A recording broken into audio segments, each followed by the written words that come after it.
तो देखिए इसमें सबसे पहले क्वेश्चन ये है कि त्रिभुज ए बी सी के दो शीर्ष ए 6,4 और बी -2,2 है तथा इसका केंद्र या इसको केंद्रक कह दीजिए, केंद्रक जी 3,4 है। त्रिभुज ए बी सी के तीसरे शीर्ष सी के निर्देशांक ज्ञात करना है।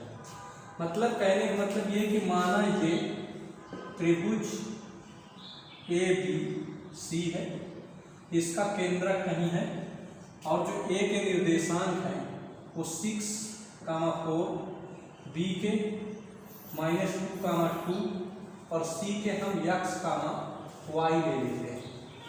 जो केंद्रक है वो केंद्रक के निर्देशांक जो g है इसका जो कोऑर्डिनेट है वो 3,4। हमें c के कोऑर्डिनेट अर्थात x और y के मान हमें ज्ञात करना है। जब x और y के मान हम यहाँ से ज्ञात करेंगे तो x और y के मान ज्ञात करने के लिए हम क्या करेंगे कि सबसे पहले हम ये जानते हैं कि जब हम कोई निर्देशांक निकालते हैं तो x1 + x2 + x3/3 कर देते हैं तो ये x आ जाएगा। और जब y = निकालेंगे तो y1 + y2 + y3/3 कर देंगे। यहाँ पर देखिए है क्या कि जो x1 की वैल्यू है वो x1, अब यहाँ से जो केंद्रक के निर्देशांक है वो 3,4 है, ये 3,4। तो 3,4 तो हम जब यहाँ पर पहला निर्देशांक निकालेंगे तो 3 = हम x1 + x2 + x3 मतलब x1 की वैल्यू हम यहाँ से लेंगे, x2 की वैल्यू हम यहाँ से लेंगे और x3 की वैल्यू हम यहाँ से लेंगे और बराबर ये जो केंद्रक ये 3 है ये हम इसको 3 ले लेंगे तो इसको हम x3 y3 लिख देते हैं और इसको x = फार्मूला बना देते हैं।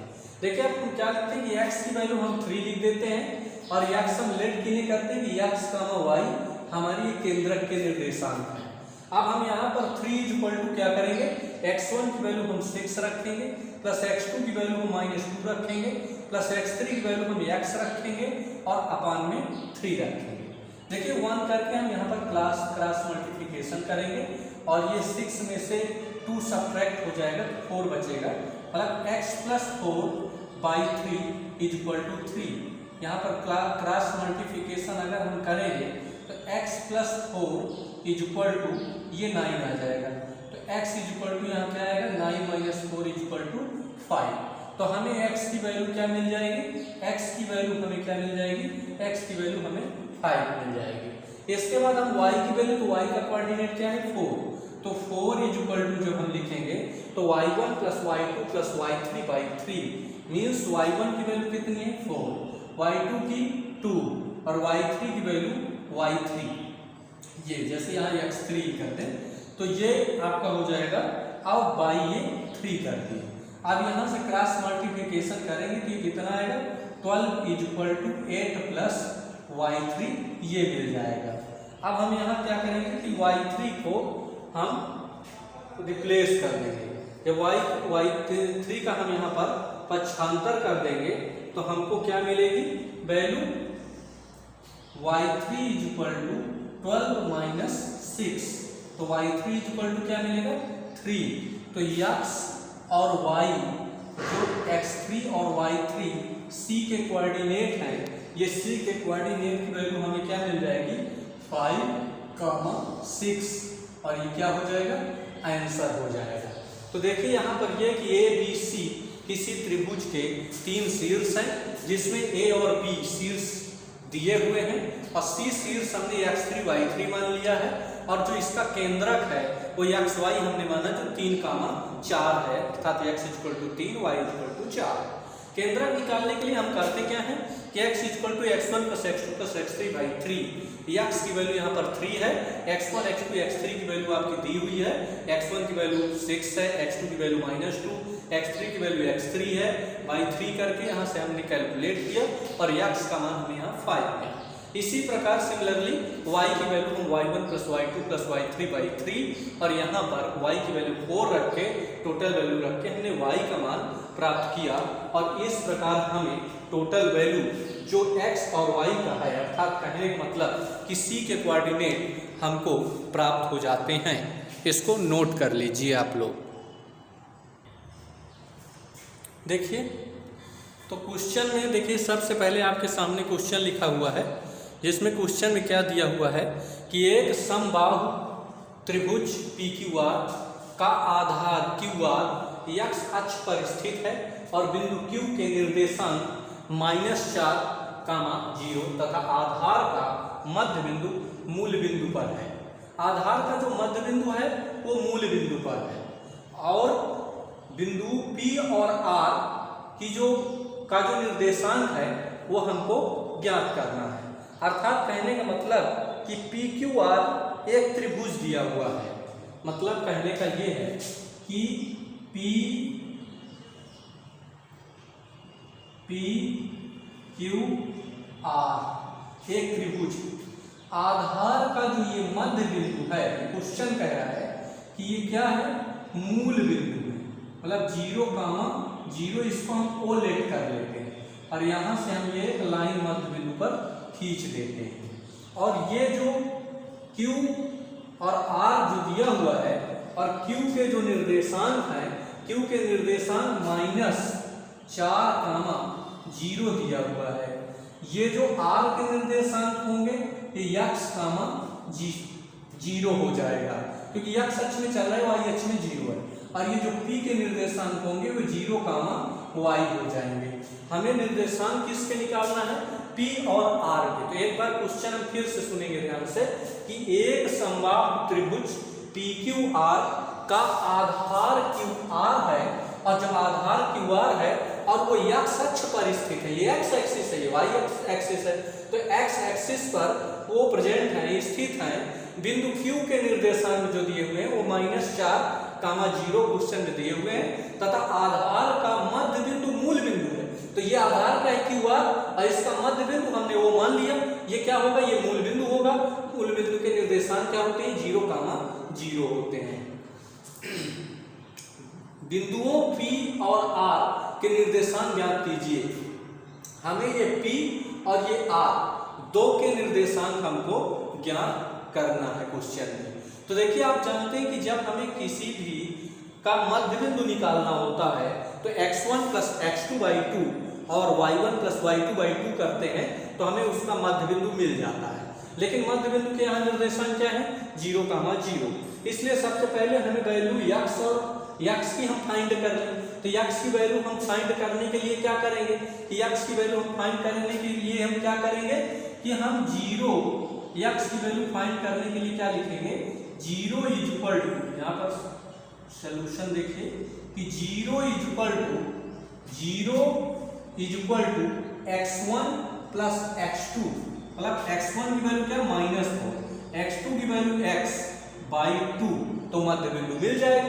लेकिन वो मध्य बिंदु है क्या, 0, इसलिए हम इसको 0 के बराबर कर सकते हैं। अब 2 का यहाँ पर हम गुणा करेंगे तो 2 का गुणा 0 हो जाएगा, अर्थात -4 + x = 0। तो x = हमें क्या मिल जाएगा, -4 मिल जाएगा।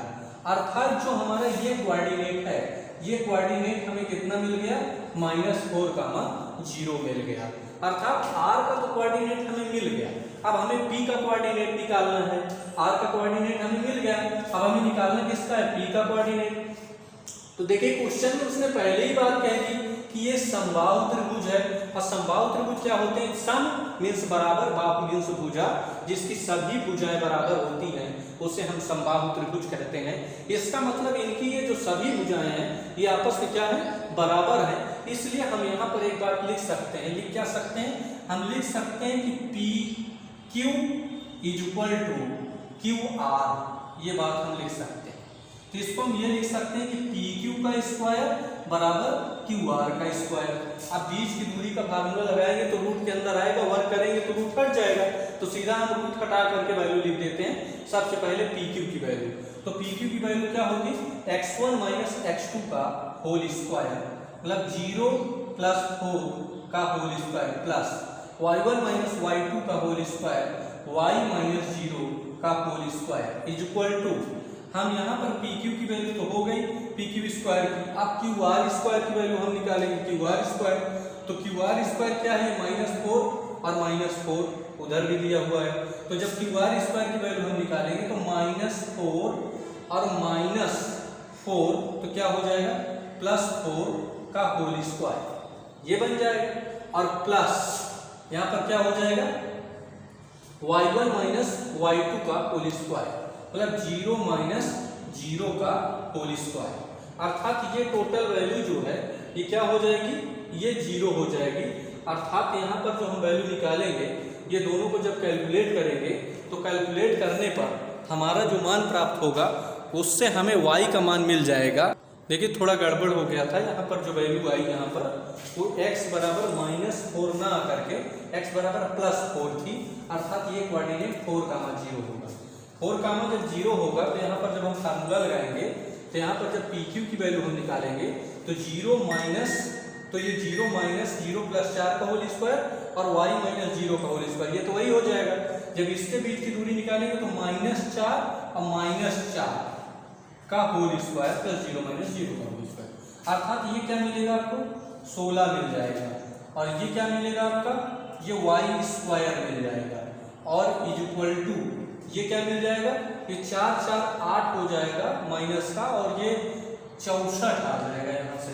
तो y स्क्वायर बराबर जब हम निकालेंगे तो क्या लिखेंगे, 64 - 16। और 64 - 16 का मतलब जो हो जाएगा वो 48 हो जाएगा, ये मिल जाएगा। ठीक है, तो अब 48 की वैल्यू जब हम निकालेंगे तो अब हम इसे वर्गमूल ले लेंगे 48 का। तो जब 48 का वैल्यू निकालेंगे तो y ±4√3 आ जाएगा।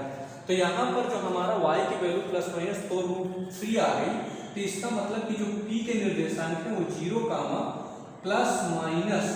±4√3 ये मिल जाएगा। तो इस प्रकार हमें ये दोनों कोऑर्डिनेट मिल जाएंगे और हमें दोनों जो हमने p और r का मान निकालना था वो प्राप्त हो जाएगा।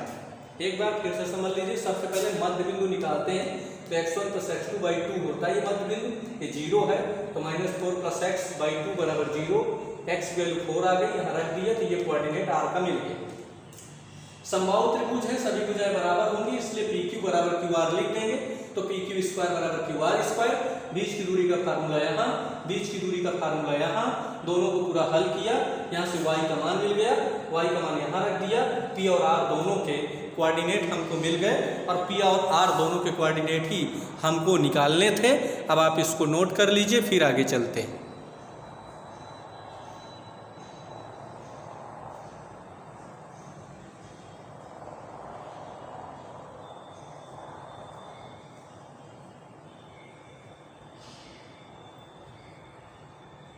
देखिए सबसे पहले क्वेश्चन दिया हुआ है कि बिंदुओं -10, 4 और B -2, 0 को मिलाने वाले रेखाखंड का मध्य बिंदु P बिंदुओं C -9, -4 और D -4, y को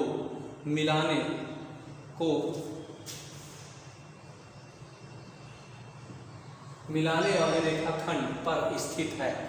वह अनुपात ज्ञात कीजिए जिसमें क्या है, P CD को विभाजित करता है।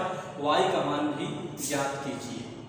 देखिए सबसे पहले हम करेंगे क्या कि सबसे पहले हम ये कह देते हैं कि दो बिंदु जो हैं वो दो बिंदु कौन कौन से हैं। तो हम ले लेते हैं कि एक बिंदु A है और एक बिंदु P है, क्योंकि ये कहा गया कि दो बिंदु A और B को मिलाने वाले रेखाखंड का मध्य बिंदु P है। तो हमने कहा इसका भैया जो मध्य बिंदु है वो क्या है, वो P है। अब A के निर्देशांक चूंकि दिया हुआ है -10, 4, इसलिए हमने लिख दिया। अब B का निर्देशांक भी दिया हुआ है -2, 0, इसलिए इसको भी लिख दिया। अब P के निर्देशांक हम निकाल सकते हैं क्योंकि मध्य बिंदु है, तो हम जानते हैं कि x1 + x2/2, y1 + y2/2 अगर ऐसा हम कर देते हैं तो मध्य बिंदु के कोऑर्डिनेट हमको मिल जाते हैं। तो इसलिए P के कोऑर्डिनेट हम इस प्रकार ज्ञात कर सकते हैं। P के कोऑर्डिनेटों को हम कुछ भी मान लेते हैं या चलो ऐसे ही रख देते हैं। हम इनको चलो मान लेते हैं कि x1 और x2 इनको हम लेट कर लेते हैं। x1 y1 हम P के कोऑर्डिनेट को लेट करते हैं। तो चलो हम सबसे पहले P के कोऑर्डिनेट को निकाल लेते हैं। तो x1 बराबर हम जब यहाँ से निकालेंगे तो क्या आएगा, यहाँ पर निकालेंगे तो ये -10 और प्लस -2 और ये अपान में 2, ये हो जाए। यहाँ पर ये क्या होगा, -12/2 अर्थात वैल्यू क्या मिलेगी, -6।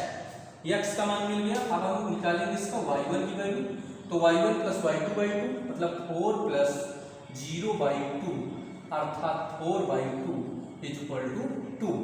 अर्थात ये x1, y1 जो p का कोऑर्डिनेट है ये हमको क्या मिलेगा, -6, 2 के रूप में ही हमको मिल जाएगा। चलिए ये p का कोऑर्डिनेट तो हमको मिल गया, जो बिंदु p है इसका कोऑर्डिनेट हमें मिल गया। अब इसमें क्या कहा गया कि बिंदुओं c और d को मिलाने वाले रेखाखंड पर स्थित जो ये p है ना, ये c और d को मिलाने वाले रेखाखंड पर स्थित कहीं पर वह अनुपात ज्ञात कीजिए जिसमें p CD को विभाजित करता है। वो अनुपात ज्ञात करना है जिसमें p CD को क्या करता है, विभाजित करता है, और y का मान भी ज्ञात करना है। अर्थात कहने का मतलब इस हिसाब से पहले हम दूसरा एक चित्र बनाते हैं और यहाँ लिखते हैं c और यहाँ लिखते हैं d, और c के निर्देशांक हम क्या लिख देते हैं, -9, -4, और d के निर्देशांक हम क्या लिख देते हैं, -4, y। आप कह रहे हैं यहाँ पर कहीं वो p है CD के बीच में ही, मतलब विभाजित करता है। अब मध्य बिंदु पर है कि कहाँ है ये बात यहाँ पर निश्चित नहीं है, इसलिए हम कहीं पर भी एक बिंदु P हम ले लेंगे और इनको हम लेट कर लेते हैं कि मान लीजिए कि इसको K अनुपात 1 में विभाजित करता है, मतलब K अनुपात 1 के अनुपात में ये विभाजित करता है। चूंकि P का जो कोऑर्डिनेट है वो हम ऑलरेडी निकाल चुके हैं, इसलिए P के कोऑर्डिनेट 6, 2 को हम यहाँ लिख सकते हैं। अब हम जब कोई भी विभाजन करता है और उसके मान अंतः बिंदु के निर्देशांक हमको निकालना पड़ता है, तो हम क्या करते हैं, m1x2 + m2x1 अपान m1 + m2 ये करते हैं।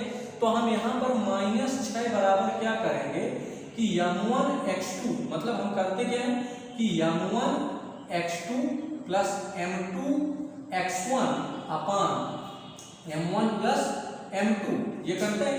अब जब यहाँ पर हम कोऑर्डिनेट निकालेंगे तो -6 यहाँ पर ये दिया है, और m1 की वैल्यू हम यहाँ पर k लिखते हैं, x2 की वैल्यू यहाँ पर हम क्या लिख देते हैं, -4, और m2 की वैल्यू हम यहाँ पर 1 लिखते हैं, और x2 की वैल्यू हम यहाँ पर क्या लिख देते हैं, यहाँ पर -9 और अपान m1 + m2 मतलब k + 1 ये काम करते हैं। देखिए क्रॉस मल्टीप्लिकेशन अगर हम यहाँ पर करते हैं कि इसी बात को हम क्या लिख सकते हैं, इसी बात को हम लिख देंगे कि -6k - 6k - 6 = -4k और माइनस का ये 9 मिल जाएगा। देखिए -4 के जब हम इधर लाएंगे तो -6k और +4k = -9 + 6 मिल जाएगा। यहाँ पर 6k 4 तो -2k मिलेगा, और -2k = जब यहाँ पर निकालेंगे तो -3 मिलेगा, अर्थात ये कैंसिल हो गया और यहाँ से k = 3/2 मिल गया हमको। चूंकि हमने जो रेशियो कहा है वो रेशियो की बात जो हमने की है वो रेशियो की बात हम k/1 की बात की है, और k की वैल्यू यदि मैं यहाँ 3/2 लिख देता हूँ तो रेशियो 1 पर जब निकालेंगे तो हम 3/2 इसको लिखेंगे। अर्थात हमारा कहने का मतलब ये है कि जो हमारा k1 अर्थात ये k की वैल्यू जो रेशियो है हमारा ये 3/2 का ये रेशियो हमको यहाँ पर 3/2 का रेशियो जो हमको यहाँ पर मिल गया, जो P CD को विभाजित करता है।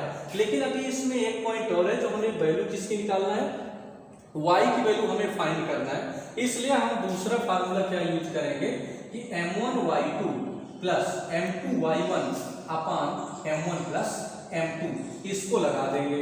अब यहाँ पर देख रहे हैं जो y का कोऑर्डिनेट है वो 2 है, जो इसके अंतः बिंदु का निर्देशांक है, इसलिए हम क्या लिखेंगे 2 = और k की वैल्यू को हमें ये रेशियो क्लियर हो गया 3 है, इसलिए यहाँ पर हम क्या लिखेंगे 3 × y2 की वैल्यू हम क्या लिख देंगे y, और प्लस ये क्या रेशियो यहाँ पर 2, इसलिए 2 × जो y1 की वैल्यू है क्या लिखेंगे -4 अपान 3 + 2 ये काम कर देंगे क्योंकि k के रेशियो में मिल गए। अब देखिए 2 = 3y माइनस क्या हो जाएगा -8 अपॉन 5, मतलब 10 is equal to 3y minus का 8, तो 3y इज इक्वल टू ये कितना मिल जाएगा, ये मिल जाएगा। और यहाँ से जब हम ये कैंसिल करेंगे तो y इक्वल टू कितना मिल गया 6, तो जब y इक्वल टू 6 मिल गया तो ये जो y का मान है ये हमको प्राप्त हो गया, और यही का मान हमें y का मान क्वेश्चन में ज्ञात करना था। अब आप लोग इस क्वेश्चन को एक बार फिर देख लीजिए, चाहे नोट कर लीजिए। देखिए यहाँ पर ये दिया हुआ है और इसमें कहा कि ये P इसका मध्य बिंदु है, तो मध्य बिंदु का फार्मूला लगा दिया x1 + x2/2 y1 + y2/2, तो यहाँ के कोऑर्डिनेट -6, हमें मिल गए। फिर क्वेश्चन में कहा कि CD के बीच में कहीं P है और इसको किस अनुपात में विभाजित करता है, कहाँ है ये बात हमको क्लियर नहीं है, इसलिए हमको रेशियो कांस्टेंट मानने पड़ेंगे, और रेशियो हम यहाँ पर k और 1 लेट कर लिए, और जब k और 1 लेट कर लिए तो आंतरिक बिंदु का हमने फार्मूला लगा दिया, क्योंकि आंतरिक बिंदु हमको दिए हुए हैं, और दिए हुए तो लगा दिया, तो यहाँ से हमको k का मान मिल गया। जब y वाला कोऑर्डिनेट निकाला तो यहाँ k की वैल्यू हमने रख दिया, और k की वैल्यू जब रख दिया तो हमें y का कोऑर्डिनेट भी मिल गया। इस प्रकार हमें ये क्वेश्चन पूरा क्लियर हो गया। अब इसको आप नोट कर लीजिए, इसके बाद आगे चलते हैं।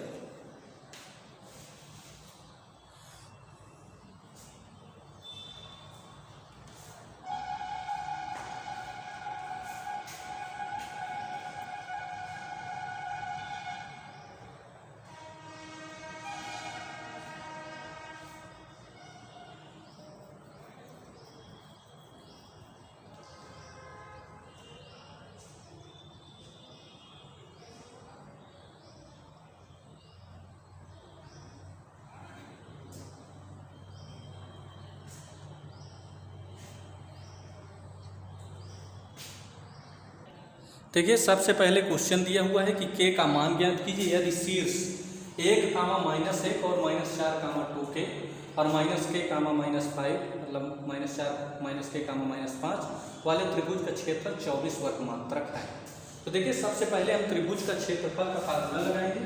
तो त्रिभुज के क्षेत्रफल का जो सूत्र होता है, त्रिभुज का क्षेत्रफल बराबर 1/2 और x1 y2 minus y3 plus x2 और क्या हो जाएगा y3 minus y1 plus x3 और यहाँ पर क्या हो जाएगा y1 माइनस y2। ये देखिए जब टोटल वैल्यू हम यहाँ क्षेत्रफल हमारा 24 वर्ग मात्रक है तो 1/2 और x1 की वैल्यू हम यहाँ पर 1 यहाँ रख देते हैं और y2 माइनस y1 की वैल्यू अंदर रख देते हैं। y2 की वैल्यू 2k है और माइनस y1 की वैल्यू -1 तो प्लस का 1 हो जाएगा और प्लस x2 की वैल्यू जो है तो x2 की वैल्यू -4 है और यहाँ पर y3 माइनस y1, y3 की वैल्यू क्या है माइनस का 5 और y3 माइनस y1 तो +1 ये बन जाएगा और प्लस x3 की वैल्यू माइनस का यहाँ पर k है और यहाँ पर y1 माइनस y2 अर्थात y1 की वैल्यू क्या है -1 और माइनस y2 की वैल्यू क्या है 2। ये हो जाएगा। देखिए ये हम लिखेंगे यहाँ पर और जब इसका अंदर इसको हम 1/2 ही लिख देते हैं, ये 2k + 1 ये बात हम यहाँ पर लिख देंगे और प्लस यहाँ पर मल्टीप्लाई करेंगे तो माइनस माइनस क्या हो जाएगा प्लस का 20 आ जाएगा और ये माइनस का 4 आ जाएगा।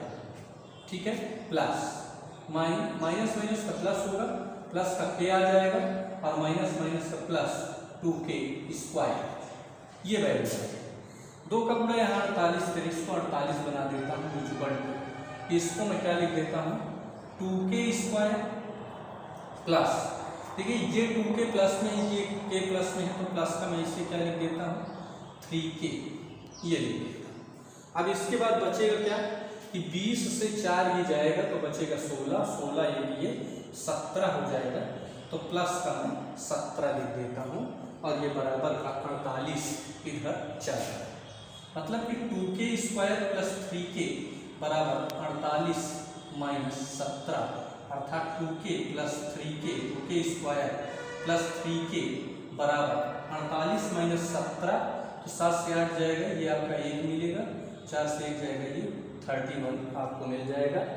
और ये वैल्यू हम क्या लिख देंगे इसको, 2k² plus 3k minus 31 equal to 0।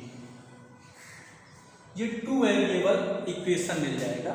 और जब 2 वेरिएबल इक्वेशन को हम पूरा कैलकुलेट कर लेंगे तो कैलकुलेट करने पर हमें k के मान यहाँ पर मिल जाएंगे और हम k की वैल्यू अब 2 वेरिएबल इक्वेशन को हल करके कैलकुलेट कर सकते हैं। इस प्रकार आप जब 2 वेरिएबल को इसको कैलकुलेट कर लेंगे तो ये जो k का मान पूछ रहा है ये k का मान आपको प्राप्त हो जाएगा। और इसको नोट कर लीजिए आगे k का मान, क्योंकि 2 वेरिएबल इक्वेशन आपको सॉल्व करवाया जा चुका है, इसलिए k का मान आप कैलकुलेट कर लेंगे। और इसको नोट कर लीजिए सभी लोग।